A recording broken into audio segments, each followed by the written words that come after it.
in November. Am I right about that or wrong?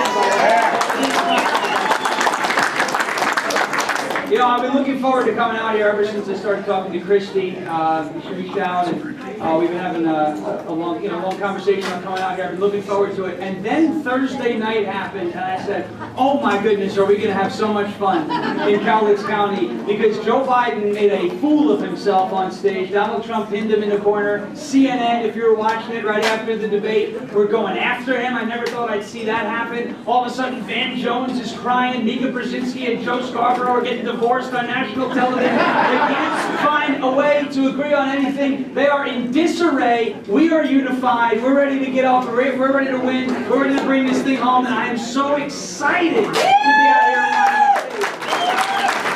and we're going to laugh a lot tonight. I have a bunch of stories to tell. Obviously, for those of you who don't know me, I have a skill that some people would consider dangerous. Some people may consider it useful. I like to say it's a little bit of both. I have an incredible ability to sound a lot like Donald Trump. Okay? And I've had the ability, I've had the privilege, I've had the opportunity to actually do that to him, and we'll talk about that in just a second. You know, I heard the comment earlier, and I'm not going to say that I'm offended because I'm not a liberal, right? I heard the comment earlier about how Donald Trump is a New Yorker, and so he's blustery, and I'm a New Yorker, and so I'll say he's right. I'm absolutely 100% right. Donald Trump is a New Yorker at heart. Anybody here fans of Dan Bongino? Anybody here fans of Dan Bongino? Okay. Anybody ever hear Dan Bongino talk about how Donald Trump is from Queens, New York? I'm sure you probably heard it here. He's from Queens, New York. I grew up on. This is a very important distinction, by the way. If there's anybody from New York, anybody from Long Island, New York, anybody says to you that they grew up in Long Island, not true. You grew up on Long Island. I grew up on Long Island. I grew up stone's throw from Queens, New York, about 20, 30 minutes without traffic, but there's no such thing as no traffic in New York, so it's about 3 hours to Queens, even though it's 3 minutes away. And I will say this, that is exactly how the people in Queens behave. That's how they talk, that's how they present themselves. Manhattan, that's where the money is. The Brooklyn and the Bronx, that's where the toughness is. Staten Island, that's where the crazy is. They happen to be the only red borough. Scott Lebedo, we love them. They're doing a great job, Staten Island. Queens is the borough that's kind of caught in the middle in New York. So to kind of get in Donald Trump's head, you have to put yourself inside the minds of somebody from Queens, New York. They don't have all the money, they're not the toughest, so they have to say that they have all the money, and they have to say that they're the toughest, and they have to embellish. And so that's what Donald Trump does, but his embellishments aren't just a typical Queens thing for bragging rights and to be able to intimidate people. Yeah, he's doing it for the right reason. He's a sales guy. And so that brings me kind of to how this whole Trump thing started, right? I was selling DirecTV. Anybody have DirecTV satellite on the roof? I was selling that on Long Island, right? It was 2016 time period, and Long Island was getting ready to start making its nice transformation back to a red portion of New York. And I was face-to-face sales. It was cable, DirecTV, satellite TV technically. And a lot of people would ask me these questions about, well, what's going to happen to my cable package, and what's going to happen to Fox News, right? Am I going to be able to keep Fox News? This is back in 2016. Am I going to be able to keep Fox News if I switch my cable provider and I get your satellite TV service? And I would just look at them in the eye, right, while I'm selling, and I knew I could do this. I was starting to trot it out and kind of do it with friends. Maybe we'd have a couple of beers sitting around a fire, and I would look these people in the eye and say, you want Fox News? They go, yeah, I want Fox News. I said, do I look like or sound like the type of person to take that away from you? We're not going to do that. We're never going to do that. We're never going to do that. I would have couples, thank you. I would have couples in front of me, husbands and wives, right? And the rule was, if the wife was the person in the family that watched CNN, no Trump jokes. Not allowed to do it, right? Because then she's going to scream at her husband, let's get out of here, this guy's crazy, he's a fascist, we're not buying DirecTV. But if the husband was the guy who watched CNN, the family, you roast him to death, because then the wife is laughing and he's all pissed off, but happy wife, happy life, and their DirecTV customers. That's how it was. So I started trotting it out in the sales field. I still love selling, but I used to love it, right? I would do this with people. face to face, didn't matter where we were. I would sell in places like Vermont, I was in Virginia, Pennsylvania, New Jersey, Ohio, lots of fun. Matter of fact, I was in Ohio about 6 days before the 2016 presidential election, and I said, I'm in Ohio, I'm in the middle of what I was told is a battleground state. I see nothing but Trump signs, and obviously Donald Trump took Ohio, and that state has never looked back. But I was doing the sales thing, I was doing this voice, and I was having a lot of fun. We would go out to work functions, bowling, right? And one of my coworkers throws a strike, knocks down all the pins, knocks them all down, and I said to him, that was a beautiful throw. I said, that was a beautiful, you knocked the pins down. It was chaos. You saw the pins, they were everywhere. It looked like it was a complete, total craziness and explosion. It looked like Rosie O'Donnell at the all-you-can-eat buffet. You know what I'm saying? It was everywhere. There was destruction, there was chaos, there was carnage, it was great. And then everybody I worked with was like, okay, we're done hearing you because you sound too much like Trump. Now we don't like you. It's okay. So I moved on from the DirecTV field. I went into paint because people don't like cable. I mean, the whole satellite thing, it's ugly, it's on your house, it is what it is. I moved into selling paint for Sherwin-Williams. I had a good time. Our contractors were mostly red-blooded Republican voters on Long Island again, and so I'm working at Sherwin-Williams, and it's Memorial Day. It's 2018. I'm getting ready to go to upstate New York, which is a beautiful, beautiful part of New York. It's nothing like New York City. It's wide open. It's just beautiful up there. My friend has property. So I'm driving up, and I'm stuck in traffic because when in Rome, right? If you're in New York, you're sitting in traffic somewhere. It doesn't matter where you are. 3 in the morning, there's traffic. 3 in the afternoon, there's traffic. So I'm sitting on what's known as, or was known as, the Tappan Zee Bridge. Now, they renamed it to the Mario Cuomo Bridge. It's Andrew Cuomo's dad, but nobody calls it that. Matter of fact, all the cool people in New York, when you're on the Tappan Zee, stick your middle finger out the window while you're driving under the sign that says Cuomo, and everybody laughs. So I'm stuck.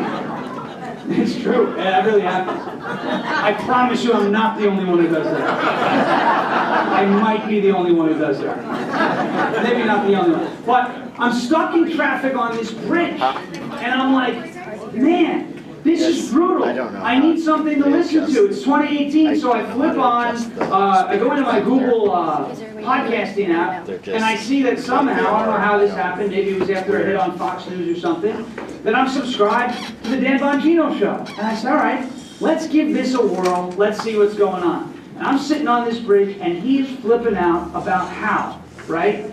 How Obama and the CIA and the FBI and the DOJ, and all the 3-letter agencies, and the deep state, and the swamp that we heard so much about, how they spied on Donald Trump's campaign. And I said, this guy's crazy. What do you mean someone spied on a campaign, but he had the receipts? And it was that time sitting on that bridge where I said, you know what, this is really bad. We have a real big problem in this country, and we've got to solve it. So I said, at that point in time, I'm going to do whatever it is that I can do to make a difference. And so a couple of years go by, and here we are in 2020, and our Governor Cuomo was one of the worst during we call it the China virus, right? We call it because it came from China. And I got along, by the way, I got along very well with China. Okay, nobody did better with China than I did. President Xi, you know what I'm talking about. I call him Winnie the Pooh. You look at him. He looks just like Winnie the Pooh. You can't say that in China, you get banned. But he looks like Winnie the Pooh. I said, Winnie, we can't do this. We're going to do tariffs. We're going to do a lot of these things. We can't do it. Got along very well with China. So I'm sitting there. It's the China virus. It's 2020. And Andrew Cuomo is out there shutting down schools. He is isolating the elderly population, right? He is telling businesses. He told businesses, and he was the one who determined who was essential and non-essential. Where I come from, what I believe, there is only one indicator of whose business is essential and not essential, and that is the free market. It's not Andrew Cuomo. Okay? And so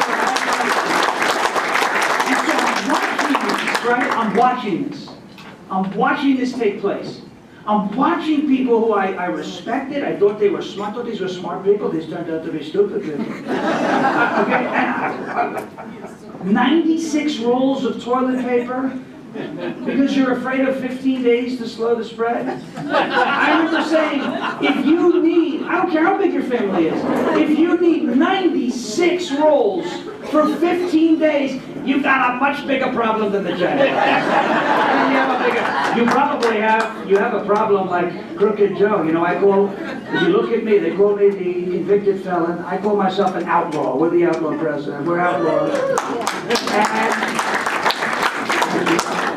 And they say a modern day, you look at the mugshot, by the way, the greatest mugshot in history. We call it the Mona Lisa of mugshots. We call it the Mona Lisa. Nobody does a better job. Nobody's done a better mugshot. But they say he's a modern day Bonnie and Clyde. I say no. Donnie and Clyde, that's who it is. And we're looking very closely. Who's going to be Clyde? We're looking very closely. Some great choices. We have some fantastic people. Joe Kent is a fantastic guy. You have great people, but I think I'm going to choose somebody nobody's ever thought of before. His name is Snoop Dogg. You ever heard of him? Snoop Doggy Dogg. The Trump sign, it's going to say Trump Dog 2024. And are we allowed to say this? Not the kind of dog you would send to Christy Noem's house. We're not going to say. What a bad idea that was, by the way. Anybody ever seen the movie Independence Day? Yeah. Remember the scene where Will Smith's wife, or the character playing Will Smith's wife, is running into the tunnel, and the dog is about to get burned up by the aliens, and the dog survives, and everybody else in the scene dies, but the dog survives. So everyone keeps watching the movie. Apparently, Christy Noem never saw Independence Day because she thought it was a good idea to talk about that. Like, oh, I made the tough decisions. Like, I get it. On a ranch, things happen. I'm not saying, you know, I'm not better or worse than it. But what I'm saying is, judgment, right? You gotta think before you do that. When you know you have a society of people who care more about the dog in the movie than the people, maybe bragging about killing the dog as doing something tough isn't the way to go, especially when you could have said, you know, I didn't shut down during COVID. So that kind of ended the Christy Noem vice president thing. But I digress. We were, where was I? I said about where's Jackie? She's dead, Joe. We had Andrew Cuomo shutting down businesses in 2020. Essential versus non-essential. Some of the craziest rules that I've ever heard of. The virus comes out at 11:01, but not 10:59 p.m. This is the smartest virus I've ever seen. And then Andrew Cuomo cut a deal with the virus, and the virus agreed it wouldn't come out till midnight now. He cut a deal. It was amazing. There were these rules in these bars. If you were standing, you had to put a face diaper on. But if you were sitting, you were safe. And if you were sitting in a bar stool where your head is the same height as when you're standing, you can take it off because the virus knows that your butt is in that seat. It's even crazier. It was even crazier, right? You couldn't have alcohol without food. That was a Cuomo rule. And then he defined what food was. This is a guy who comes from the state of New York. Everybody knows Super Bowl Sunday all year round. Buffalo wings, right? Buffalo, New York. Andrew Cuomo decided buffalo wings didn't count as food, but soup did.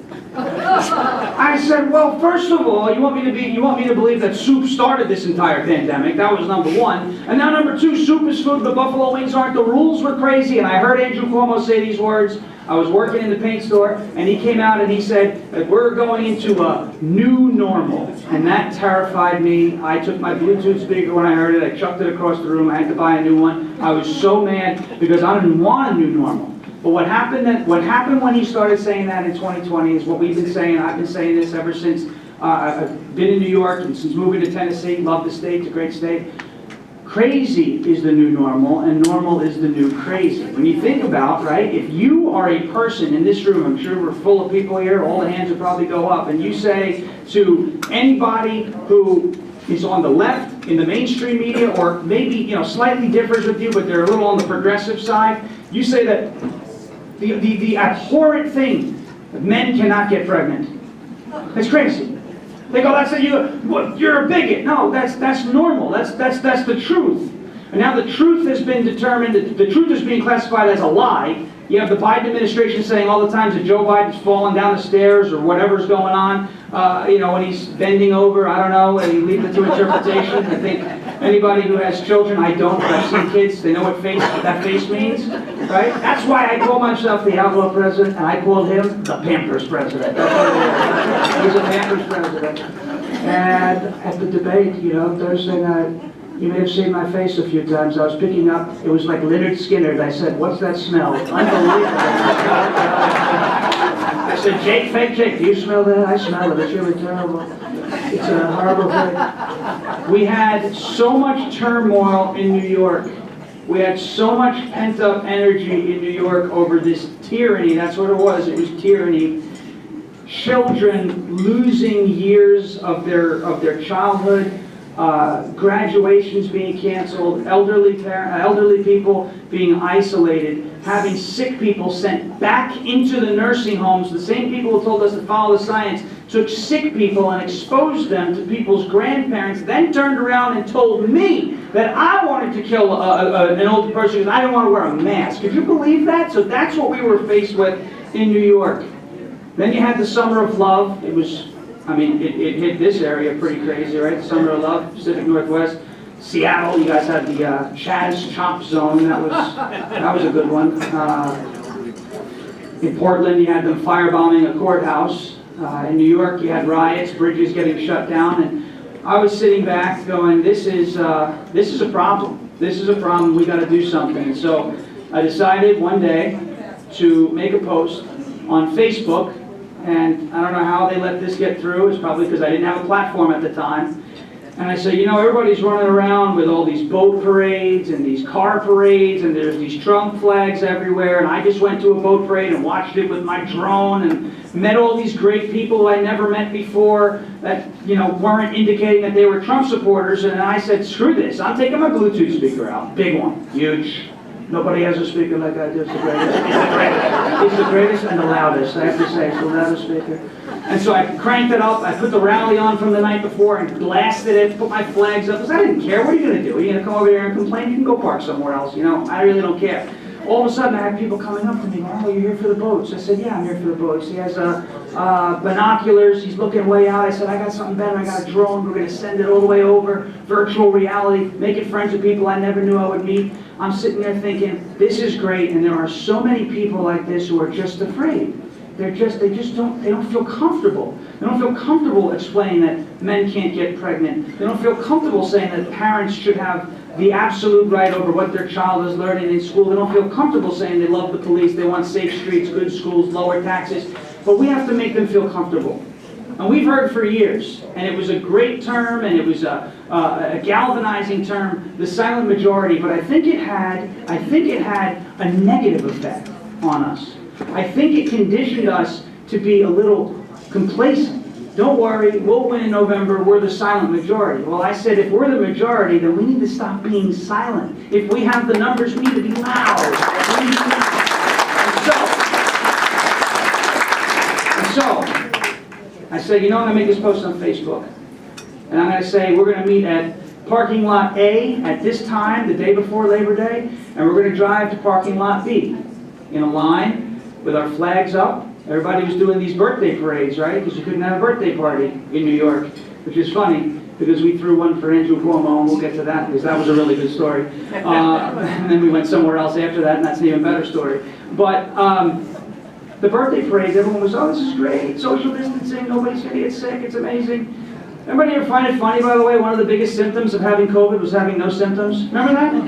You're an asymptomatic carrier. I said, this is the first time I've ever been told I'm sick when I feel great. I used to run miles on my treadmill with a weighted vest on. I was like, if this is a respiratory thing, I'm going to be in great shape. Oh, well, you still may have it, you know. I don't have anything. I feel fantastic. So, I put this post up on Facebook. And it's getting traction. It's getting all this traction. It's getting a lot of comments. I'm getting phone calls. And I'm expecting, you know, maybe 50 vehicles, right, to show up. And let me tell you something, 300 vehicles showed up to this first event. And so everybody is asking me, when's the next one at the end of the first one? I said, in 2 weeks. I didn't know. I said, Anthony Fauci can say 2 weeks, it works for him. I'll say the same thing, 2 weeks, 2 weeks. I go home, I start looking at, you know, parking lots and places to meet, and I realized, no, that's right. The worst governor in the country shut down all the movie theaters. Those are really big parking lots. We're just going to go over there. So I set one up 2 weeks later, and and I didn't know what to expect. You know, I thought 50 were going to show up, 300 showed up. I said, all right, maybe we'll get the same 300. It's great. 4,500 cars showed up for the second half. In New York, on Long Island. Interesting, right? I was at Long Island. I was told, it can't happen in a blue state. No, it's never going to happen there. New York's a lost cause. I don't know, there's a lot of people here on Long Island who seem to think otherwise. So our third one came after that, 2 weeks after that. It was, we called it Operation 10-4. It was on October 4th. And we took about 500 vehicles into New York City. You might have seen pictures from years ago. And we shut down Fifth Avenue right in front of Trump Tower for the better part of an hour. And that's when I made the rounds all over the media, and I said, this group is called the Loud Majority. We are the loud majority. We don't believe in being silent anymore, and we're taking our country back. And that night, loudmajority.com, and I went there to try and get that domain, said it was taken. I said, who the heck would have taken that domain? Let's go to the website and see where, let's see if it redirects anywhere. And I kid you not, that night, October 4th, 2020, loudmajority.com redirected to Joe Biden's campaign website, which means to me that the Democrats saw what was going on. And my rule is, if they're freaking out, I don't know if anybody here listens to the country music artist Billy Currington, but he has a song called Must Be Doing Something Right. If they're freaking out, we're doing something right. And so we kept going, we kept pushing. And 2 weeks after that, we took it all the way down to the easternmost part of Long Island. We had 10,000 vehicles on the road that time. And then a week after that, we had 15,000 vehicles on the road. And it was just unbelievable. And the long story short is, how does this relate to this Trump voice that you've been doing? I was doing this before I had even set foot on social media doing that voice. And I had a friend of mine come to me through this movement, and he said, you got to go on TikTok. And I said, Jimmy, that's China. We don't do China. We don't like China. We get a little good with China. We get a little well, but I don't want to go on there. He goes, you have to do that on there. It's going to go everywhere. You're going to get so many people, so many eyes on what you're doing in New York. It's going to help you. Just do it. I said, okay. So I did it. And one of my first big videos, it was the night before Christmas. I don't remember the words to that one, but about 3 months later, it was, remember when the left came for Dr. Seuss? Remember that? Oh, yeah. I love Dr. Seuss. I think he's great. I taught him how to rhyme, by the way. You know, I met with him, I said, Doc, I called him Doc. I said, Doc, we have to write green eggs and ham. This is what it's going to say. I do not like green eggs and ham. I do not like them, Lindsey Graham. I do not like them with the senator from South Carolina or with the virus that came from China. I do not like them with Mitch McConnell or that horrible person. She's a horrible person, Rosie O'Donnell. I do not like green eggs and ham. Put that up and went everywhere. It was great. Started making these videos more often, and I started to realize there was a common comment that I would see in the comment section, and it was, I hate Trump, but you're funny. And I said, that's interesting, because I'm literally saying the exact same stuff that Trump says, but it's some dollar store Bradley Cooper guy with big ears instead of Donald Trump with the hair and the orange skin, right? So I said, wow, this is interesting. So people hate Trump, but they're listening to me, and I sound like Trump, but I don't look like Trump because I'm not Trump, but they hate him, but they like what I'm saying. So I'm kind of playing mind games with these people. And so we keep going. Trump GPS, I make it in the shotgun seat of my friend's car. You know, we got to make a left on Sawtell Boulevard. It's the greatest. Imagine if your GPS did that. Make the best left you've ever made in your life. It's a great left.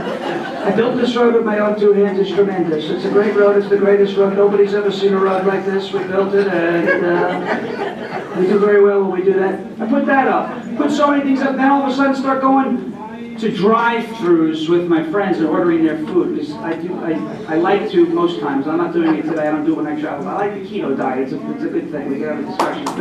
There you go. There it is. All right. Okay.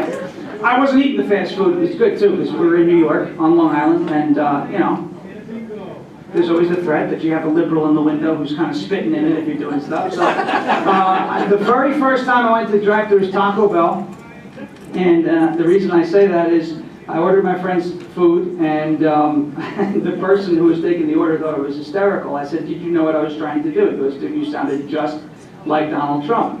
I said, "That's awesome. Go follow Captain Deplorable on TikTok. That's my name. Comment on there that you took the Taco Bell order." He goes, "Okay, I'm going to do that." You know what his avatar was, his profile picture? Black Lives Matter fist. I said to my friend who got the food, I said, "If you get sick in a couple days, I'm sorry." No idea.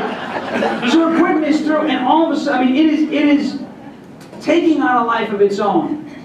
And my biggest thing was, you know, I don't care if it gets 1 million views or 2 views. I want the views that come from the content to translate into wins. I want votes. I want people getting involved, because you can get a person, you know, impersonating Trump. They'll go on SNL, Alec Baldwin, the guy they have now, whatever it is. These people are either trying to take him down, they're trying to knock him. That's not what I'm about. I'm trying to make America great again. I want to save the country. I want to, you know, save children. We want to help. We want to secure the border, etc. Right? Exactly. So that was my goal. And so I'll share this with you because I haven't told this to anybody yet. But I had an email come through, and I was invited to audition for a musical. I can't sing. Well, they needed a Trump. Well, I looked into who was putting this musical together, and they are rabid leftists. I said, "Keep your money. We don't need that. No, we're not gonna do a musical. We're not gonna do anything on the left." I've had several people on the left come, "Oh, you want to do Trump for us?" I said, "No, we're not gonna do that because I don't agree with you, and I'm not in this whole let's do a voice thing for money. That's not what I'm about. I mean, yes." There's an angle of capitalism here. I record people's voicemails. If you want to order one, it's on the website. That's great. But, you know, that's not what it's about. But I'm certainly not going to take that ability, skill, whatever you want to do, and hurt him with it. Definitely not. That's never what I would like to do. I don't care how many zeros are on the check. It's not going to happen. So that just happened recently. Now, one of the best things that came from this movement and from being able to do this voice online was I did a little bit about, yeah, Donald Trump likes to take credit for like everything, but only the good things, right? If it's bad, if someone does a bad job, even if he endorsed him, if someone does a bad job, never heard of him. I don't know who you're talking about. I never heard of him. I've never seen the person. I don't know who you're talking about. But if they do a great job, I've known him for a long time. Tremendous guy. You know, I played a role in their upbringing. So I did a bit on William Shakespeare. Yeah, to be or not to be. It's a tremendous guy. What a writer. I taught him how to rhyme. I taught him how to write. I called him, you know, William Shakespeare. I called him Bill. He's a tremendous guy. I called him Billy. And we got along very well. Well, apparently when I said I call him Bill, there was a comment on the video. And so I looked at the profile picture and I said, you know, as a 29-year-old man would do, she's pretty cute. Okay. Click on the picture, I go to this woman's TikTok. She's got the whole thing about how to follow her on Instagram. Followed her on Instagram, started talking, and we are now married. So that's pretty cool. Because he gets that, right? Because we call him Bill. And so she actually is in a way the mastermind behind a lot of the new jokes that I've been kind of putting together. So we expanded on that, the whole taking credit for things. How many people saw in the debate the exchange about golf? How funny was that? You saw that, right? Does anybody in this... Okay, let me frame it this way. Joe Biden says he has a 6 handicap, okay? Now, he has a handicap. That's not me poking fun at anything. He is definitely suffering from issues. He does not have a 6 handicap on a golf course. You know, I know. You know who does have a 6 handicap right now? A guy by the name of Tiger Woods. Does anybody believe Joe Biden, the person we've seen on video hitting a golf ball backwards? I'm really bad at golf. I've never even done that, okay? Has the same handicap as Tiger Woods. There's no chance. And so I've been working on, so Tiger Woods, right? We all know Tiger Woods. He's a great guy. You know how he got his name? I gave it to him. I gave it to him. You know, when he was born, his father said, "This is Eldrick." That's his real name, Eldrick. I said, "That's not going to work. We're not going to be able to do Eldrick. We have to name him something strong and tough. We have to name him Tiger. He has to be Tiger Woods." Tiger Woods, he said, "Sir, that's a tremendous idea. We're going to name him Tiger." I said, "Because the eye of the Eldrick doesn't sound good, but the eye of the Tiger is going to strike fear in people's hearts." And so I named him Tiger Woods. I do this a lot. You know, you look at Egypt. Everybody knows Egypt. Crooked Joe thought Egypt and Mexico were the same place. Remember that? He said, "I opened the gate. I opened the gate between Egypt and Mexico, Israel and Mexico. It's impossible to do that. You can't do that." Egypt, they got along very well with these people. The Pharaoh, I called him the Pharaoh. They called him King. King Tutankhamun. You know King Tutankhamun? A lot of people call him King Tut. I gave him that name too. Because they wanted to name him King Tut. I said, "You don't want to do that. We already have one of those. His name is Crooked Joe." And we have a Prince Toot also. His name is Eric Swalwell. We also have live TV. Let one go. You're not supposed to do that either. I call him his flatulence. You understand that? I said, "His flatulence, Eric Swalwell." He had a very long relationship with a Chinese spy. Her name was Fang Fang. I called her Chinese takeout. Unbelievable. Unbelievable. So we gave King Tut his name. I said, "You don't want to name him King Tut. That's embarrassing. No one's going to take him seriously. You want Tut." And so now we have a great pharaoh. He's a tremendous person. I told him, "You want to build a huge sand castle of a cat too. Call it the Sphinx. You're going to love it. The pyramids, I built them." It's Donald Trump taking credit for all the things that the natural wonders of the world, right? New York, the King Tut. That's one of my favorites. My wife came up with that one. She thinks that's hysterical. King Tut. So we call it Putin with Putin. You understand? Crooked Joe Biden. Every time he's in front of another world leader. You saw what happened at the Vatican. He pooped in front of the Pope. Did you believe that? Did you believe that? There were Tootsie Rolls at the Vatican. Nobody's ever seen anything like it. And the Pope, I can tell you this, the Pope, it was the first time he ever uttered the words, "Holy sugar, honey." And then he sniffed them too. He rubbed his forehead and he sniffed the Pope. You're not supposed to do that either. You're not supposed to sniff it. And that guy's a maniac, Joe Biden, right? How about, so we had Thursday night's version of Joe Biden, which was, well, I don't know how to describe that, actually. Thursday night's version of Joe Biden. Then you had Friday afternoon's version of Joe Biden, where he was, you know, it was like 2020 Joe. "I got hairy legs." Remember that? "The kids rub my leg down." He was screaming. I was like, wow, whoever was supposed to get him to be like this yesterday grabbed the wrong bottle, because he was definitely not good. So Thursday night happened, and I remember watching it. I'm sitting there, and I couldn't believe what I was watching. And then I said, well, hold on. This is great, because now your moderators, Fake Jake and Dana Bash, they're not going to be able to carry water for him, because the guy can't even carry water for himself. And then Dan Jones, he starts crying on CNN. You had all of these mainstream media guys and gals that were just losing their minds. And I sat there and I said, you know what? This is great, and I don't feel bad for him, and I do feel bad for the good people who suffer from dementia, but I do not feel bad for this guy, because this guy's been a lifelong politician selling us down the river for the last 30, 40 years, and you know what? He deserves every little bit that's coming to him here. I hate talking like that, I have to be honest. I don't like talking like that. But, I want you to ask yourself, if that was any of you, would you be getting the same quarter from the left? And the answer is no. They don't care about you. They don't care about any of us, these people on the left. And by the way, some people on the right also. There are people on both sides here, not the very fine people, we don't talk about that. We have people all over the place who are in it for themselves. And I don't think a guy like Joe Kent's in it for himself. I think he's in it for our country.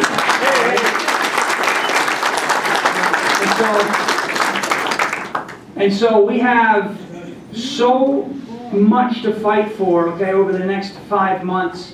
And I want to laugh along the way. I really do. I want to laugh along the way. I want to get back into, I'll tell you a story. I got, anybody ever get the scam calls about your car warranty? I'm calling from the dealer services center. I said, you bet you are. This is great. Let's go. How can I help you? I drive what's called, they call it the Beast. You know that? They call it the Beast. Not to be confused with Stacey Abrams, who we call the Beast of the South Beach. And if you look at her teeth, she's got a gap wide enough for Harrison Butker, we love him, to get a field goal. You saw that. Stacey Abrams, I called her a cheap fake. She's the cheap fake governor of Georgia, cheap fake. Crooked Joe, cheap fake president. Kamala Harris, she's a cheap fake black person. She's not really a black person. She says she is, but she's not.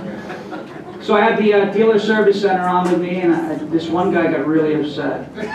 He got really mad. Because I was like, my car is beautiful. It only has 45 miles on it. It's a Crown Victoria. We drive it all over the place. It's great.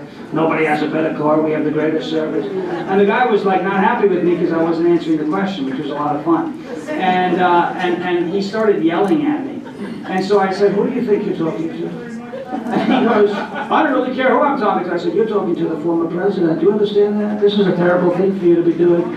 He goes, well, so what if I am talking to the president? So I'm like, oh, he believes. I was like, oh. He goes, well, what makes you so much better than me? I said, well, I have a lot more money and a lot better hair. I can tell you that. I got a call from solar. You know, they want to sell you solar. I said, I'm very interested in your solar panels. We love your solar panels. I want 400 miles of solar panels on the southern border. Could you do that? Can you do that? We got to get the bad hombres out. These are bad people. These are sick people. We got to get them out. These are bad hombres. We have to get them out. They didn't take too kindly to that either, but that's okay. It was good, very good content. And we continue to do these things, right? Because again, if you're not laughing, you're crying. And there's a lot. I love guys like Bongino. I love guys like the Nunn Report. Dan Nunn, he's great. If you're not following his show, you're really missing out. And he's fun. What is it? What are you saying? It's a bunch of politics and weirdness. Truth, right? freedom, and weirdness. Truth, freedom, and weirdness. And I've been on that show, so he's had his share of weirdness on that show before. It's great. But that's the way you got to do it. That's the way you got to do it, right? Because we can sit there and take all this heavy news all the time, every single day, and we feel like we're banging our head against the wall. And this is why I feel like people maybe they disengage. I know a lot of people who come out every 4 years and they vote.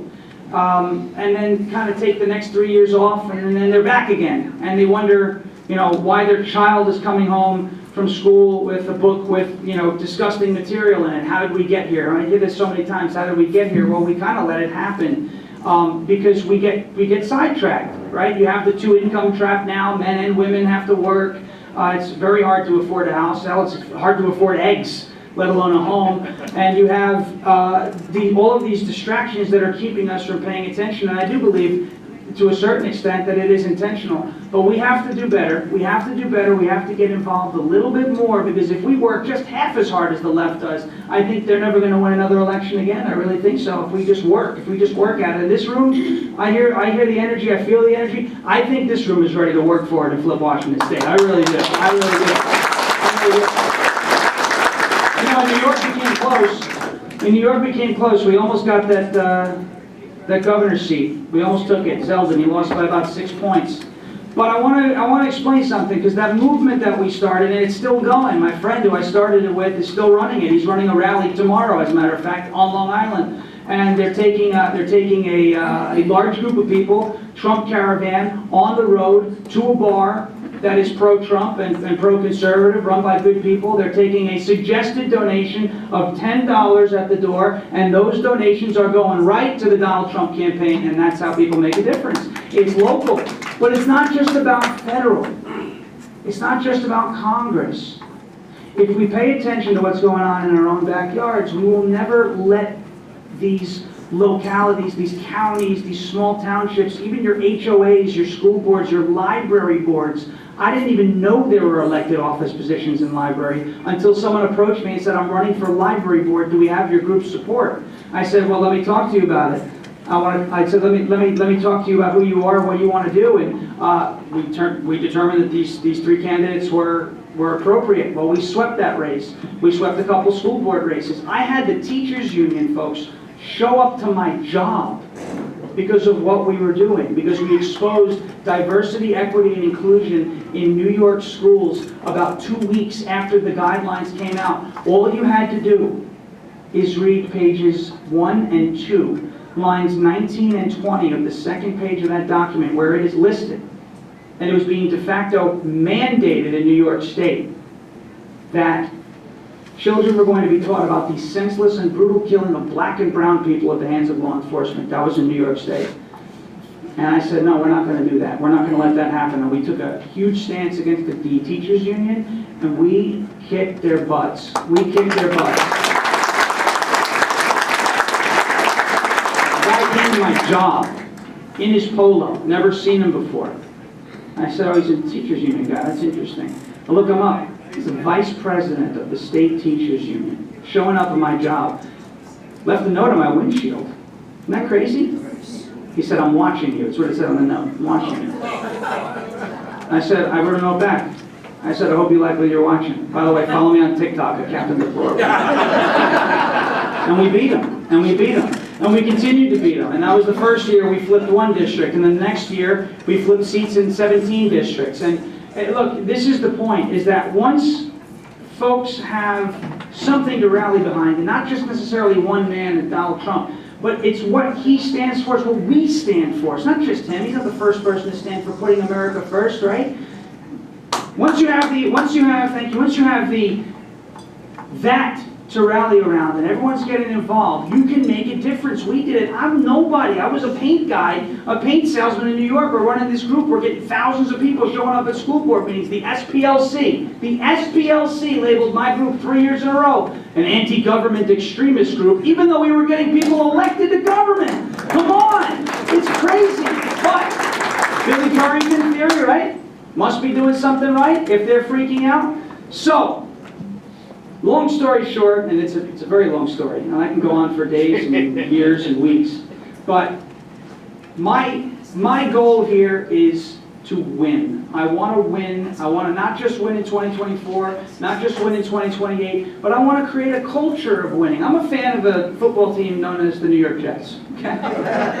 Just ended the season ticket holder. I'm doing it. I'm going to games my entire life. I know what it feels like to continue to lose, and I hate it. I can't stand it.